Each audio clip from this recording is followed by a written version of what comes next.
கர்த்தருடைய பரிசுத்த நாமம் மகிமைப்படுவதாக. விருத்த சேதனம். கலாத்தியர் 5:6 கிறிஸ்து இயேசுவினிடத்தில் விருத்த சேதனமும் விருத்த சேதனம் இல்லாமையும் ஒன்றும் உதவாது.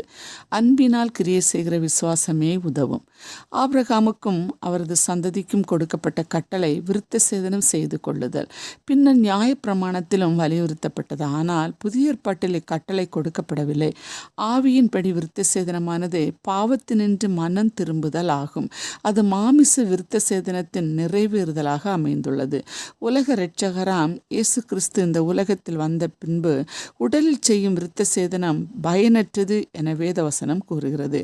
கிறிஸ்தவ விருத்த சேதனம் என்பது ஆவியின்படி இருதயத்தில் அமைகிறது, உடலில் அல்ல என்பதை நாம் உணர்ந்து ஆண்டவருக்கு நன்றி கூற வேண்டும். ஏனெனில் மாம்சத்தின் மேல் நம்பிக்கை ஆயிராமல் ஆவியினாலே தேவனுக்கு ஆராதனை செய்து கிறிஸ்து இயேசுவுக்குள் மேன்மை பாராட்டுகிற நாமே விருத்த சேதனம் உள்ளவர்கள் என்று அப்போஸ்தலனாகிய பவுல் பிலிப்பியருக்கு எழுதி வைத்துள்ளார். அன்பானவர்களே, அன்பினால் கிரியை செய்கிற விசுவாசமே உதவும்.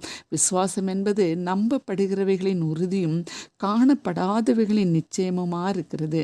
ஆபிரகாமுக்கு 100 வயது, சாராளுக்கு 90 வயதில் ஈசாக்கு என்ற பாலன் பிறப்பதை பார்க்கிறோம். இப்போது நாம் பார்த்தால் மிக மிக வயதான தம்பதியினருக்கு பிள்ளை பிறந்துள்ளது. இந்த உண்மையை நம்மால் நம்ப முடியாததாக உள்ளது. ஆனாலும் ஆண்டவருடைய அன்பினால் உள்ள விசுவாசம் ஜெயம் தந்தது என்று நாம் நம்புகிறோம்.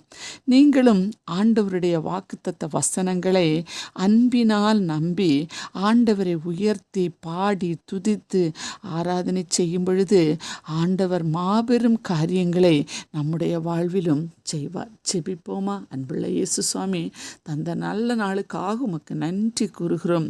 ஆவியானவரே, பாவத்தினின்று மனம் திரும்புதல் தான் விருத்த சேதனம் என்று சொல்லி நீர் எங்களுக்கு வலியுறுத்துகிற அன்பை நினைத்து நாங்கள் உம்மை ஸ்தோத்திரிக்கிறோம்.